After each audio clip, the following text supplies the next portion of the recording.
Hello বন্ধুগণ, কেমন আছেন সবাই? আমন্ত্রণ জানাচ্ছি নতুন আরেকটা ছোট্ট ব্লগে। ছোট্ট না, একটু লম্বা ব্লগ। সকাল সকাল বের হয়ে পড়ছি। উদ্দেশ্য হচ্ছে সুপারমার্কেট যাব, পাশাপাশি হচ্ছে ম্যাডামের দাঁতে ব্যথা করতেছে, তার জন্য ওষুধ দিতে হবে। আর এই জাপানে যদি আপনাকে থাকতে হয় তবে সাইকেল চালানো আপনাকে জানতে হবে। পাশাপাশি আপনার গাড়ি থাকুক, বাইক থাকুক, যাই থাকুক, সাথে একটা সাইকেল আপনাকে রাখতেই হবে, কারণ সাইকেল ছাড়া এই জাপানে চলাফেরা করা খুবই দুর্বিষহ। কারণ এখানে গাড়ি কেনার চেয়ে গাড়ির পার্কিংয়ের খরচ বেশি। আর এই ভদ্রমহিলাকে বললাম যে আমার বউয়ের দাঁতের ব্যথা, আপনি কিছু একটা করেন। সে আমাকে দেখাই বলল যে এখানের এই ছবিগুলো দেখতে পাচ্ছ, এই ওষুধগুলো নিতে পারো। তারপরে সে আবার তার সিনিয়রকে ডাক দিল, সে আসলো। তখন তার সাথে অনেক আলোচনার পরে সিদ্ধান্ত নিলাম যে ঠিক আছে, আপনি আমার ওষুধ দেন।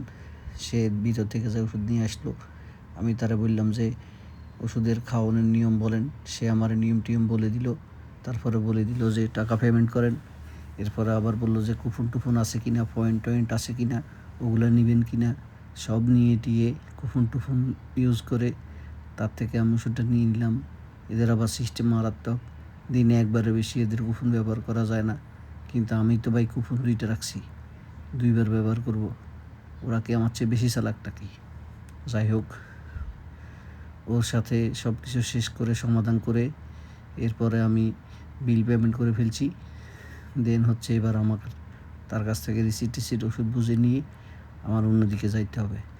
এরপর টুকটুক করে চলে আসলাম নিত্যদিনের প্রোডাক্টের ওখানে, এবং চলে আসছি দাঁতের আরেকটা, ওই যে বলছি না, দাঁত সুন্দর করার একটা ওষুধ, সেটার জন্য নিয়ে আসছি। তখন তারা বললাম যে আমি বাংলাদেশে এই জিনিস নিয়ে যাব। সে বলল যে আমাদের দেশের জিনিস কি খুব ভালো নাকি? আমি বললাম খুব ভালো। সে খুব বটবটিয়ে খুশি। তারপরে বটবটিয়ে খুশির পরে আমি তারে খুশি করে দিয়ে চলে এসেছি দুধের দোকানে। 2টা দুধ নিলাম। বেডি বললাম যে 2টার বেশি নিলে কি কিছু হবে? সে বেডি বলল যে না রে বাবা, 2টার বেশি নেওয়া যাবে না। আবার চলে আসলাম আর ওই বেডির কাছে, তার কাছে বিল টিল দিয়ে আবার তার কাছ থেকে পয়েন্ট টয়েন্ট নিলাম, কুপন টুপন নিলাম। দেন তারপরে আমি আমার বিল এখানে পেমেন্ট করে দিলাম বারকোড দিয়ে। জাপানে আবার আপনার টাকা থাক বা না থাক, একটা মোবাইল থাকলে আপনি কেনাকাটা করতে পারবেন অ্যাপসের মাধ্যমে, কোনো প্যারা নাই, একদম চিল। দেন এই চিল শেষ করে মোটামুটি প্রোডাক্ট বুঝে নিলাম। কিন্তু এই সিলের মজাটা আসবে মাস শেষে, প্রত্যেক মাসের 26-27 তারিখে। কী সুন্দর করে অ্যাকাউন্ট থেকে কাট কাট করে টাকাটা কেটে নিয়ে যাবে।